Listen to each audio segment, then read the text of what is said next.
All right, so this is essentially an invoice or Airtable automation, and I'm just gonna run through the entire automation right away, just to show you how you show you that it actually works.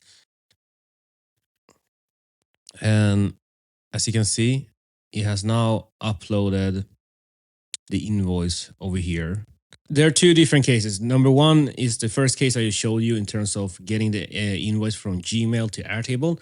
The second case is actually matching the proof of delivery to that invoice number. And that's exactly what we're going to do right now. So as you can see over here, there is actually no proof of delivery document here, but we're going to match that up with the invoice number over here. So the way we're going to do that is if I just run this code right away,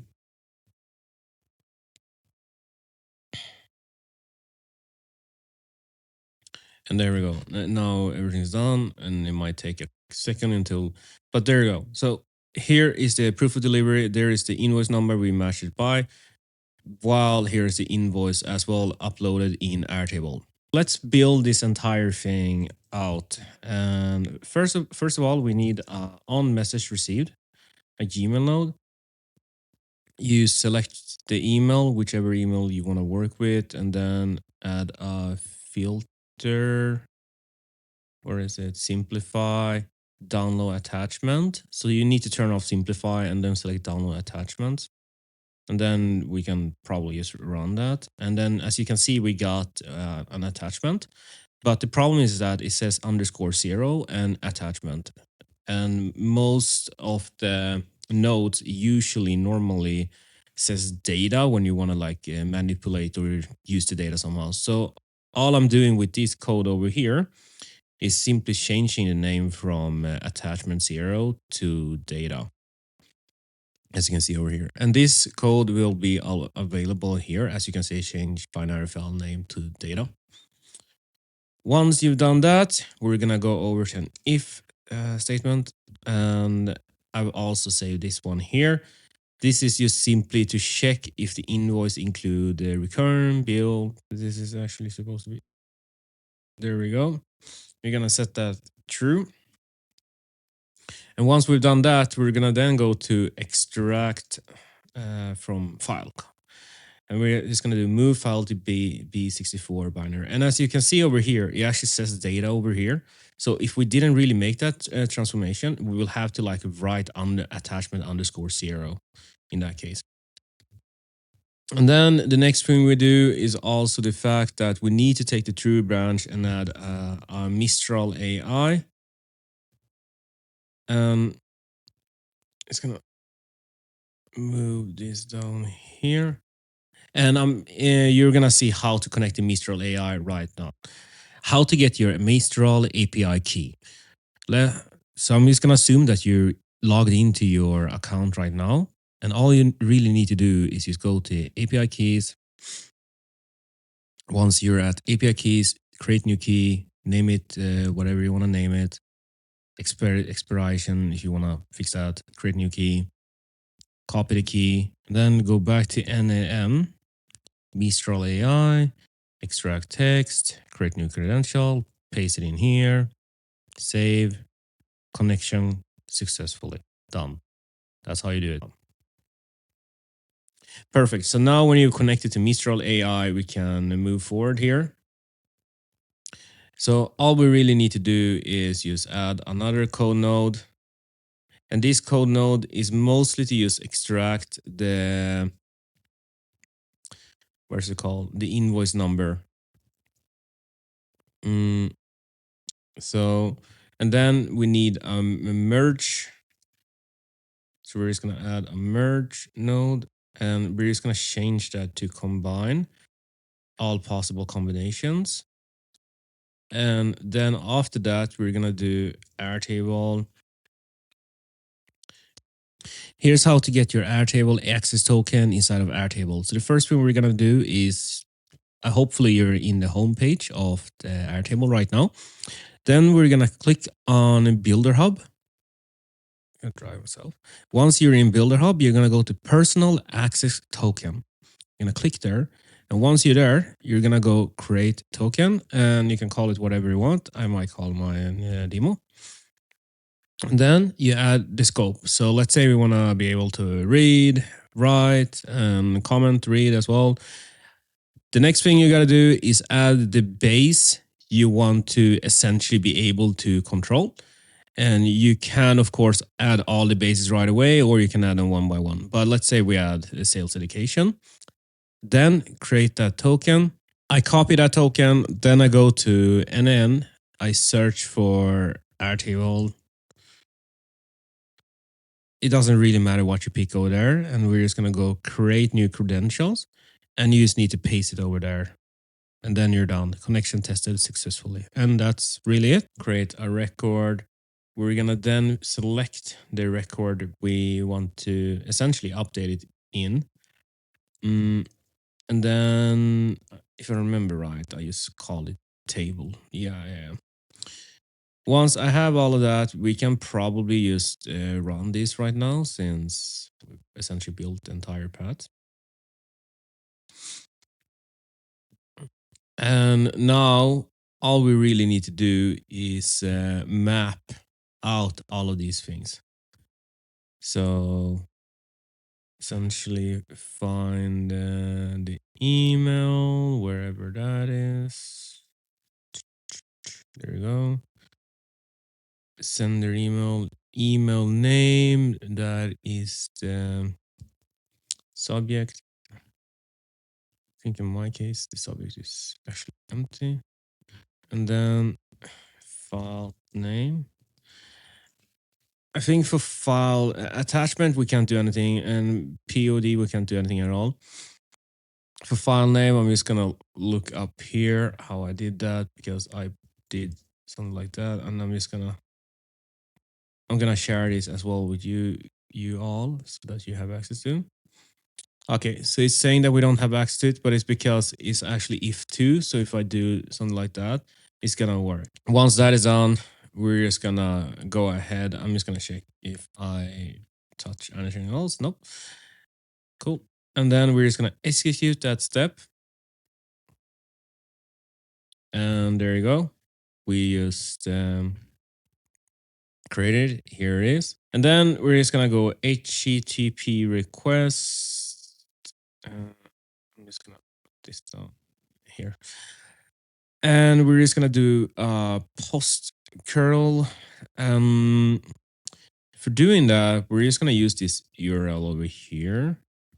So we're just gonna do expression table ID. To find the table ID, I'm just gonna check here. Yeah, we don't have the table ID here, but you do have it in your URL. So it's just gonna be app and then the rest of it. So you're just gonna copy that. And then the record ID, that one you actually do have because that is that one. And then you need a column name, whatever you call it. In this case, I call mine attachments. So you're gonna go like that. And once you've done that, authentication, search for Airtable, personal access token. And that is pretty much it. It's gonna update that.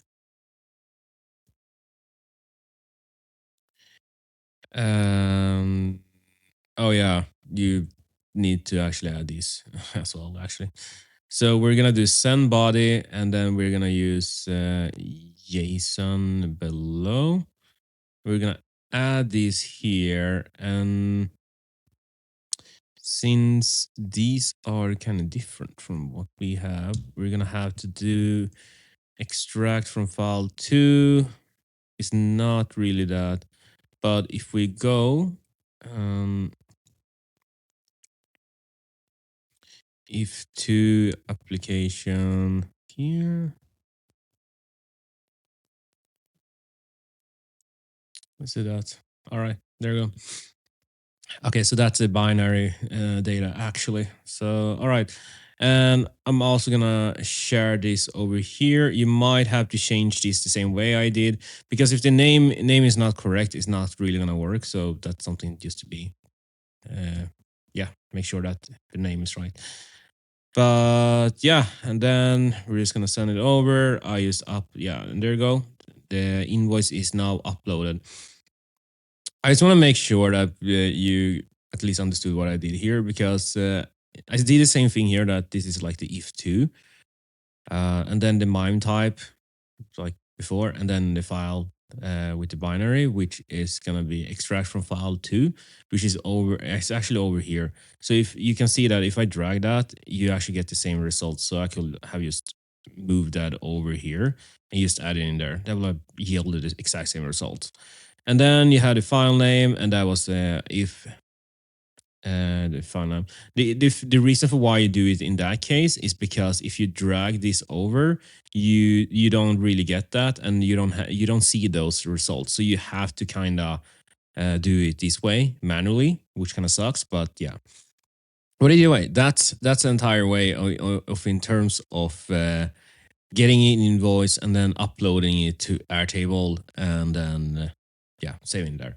And then if you really want to, you could also send a message to somebody with some information here at the end. I did do that up here, but it's not really a must. You could also set up some, yeah, I mean, once it's uploaded to Airtable, it's more about like, yeah, I mean, somebody's probably going to look at the invoice. Okay, let's get into the other path. And we have a proof of delivery template here right now. And we're just gonna send that through, do the same renaming in terms of changing the name. And once it goes down here, we're just gonna extract from a file, move file to binary. You can just put that down there. And then since the name already is data, we don't really need to do much. So that thing is already done. And then we're just gonna do a merge,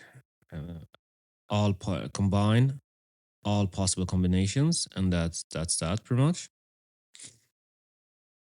And then down here, we're gonna do Mistral AI. And as you can see here, input the binary field is data, that's done, perfect. And then we're just gonna do another code. And for this code here, it's gonna go back to my document and true branch. And I'm just gonna copy this, because this is how I find the invoice number pretty much. Because we need the invoice number to match that up with our Airtable. Without that, we won't really know which record we're trying to update with that number. So if we go here, invoice, and then we go to table 1. Yeah, it should be invoice number over here, of course. It shouldn't be attachment. Yeah, there you go. So now we got the record, perfect. And we're just gonna pull this up here. Since we're gonna combine all possible combinations, we're gonna get all the data. We're gonna get the binary plus the record. So that's perfect. And then we need another if over here. And I'm just gonna go to this one. And this is just to make sure that we actually found some sort of results. Because if this doesn't really exist, then it doesn't make sense to do anything really. So this is just make sure that, oh yeah, we did actually find a record. And once we found a record, we're just gonna do the exact same thing up there. So if you wanted to, you could just copy this and paste it down here. You will of course have to change the information in here, because this was extract from file 2, but it gotta be number 3. And remember that you don't have to do all of that. You can just go here, drag it in here, and there you go. And then we're just gonna look over here. And as you can see here, because for some reason I put that under attachment, but it's only because I didn't really change the name in the URL. So here it should actually be POD, because that's what I called it up there. And then if you run it again, there you go. And now we updated it. And if you like this video, make sure to like and subscribe, and I will see you in the next one.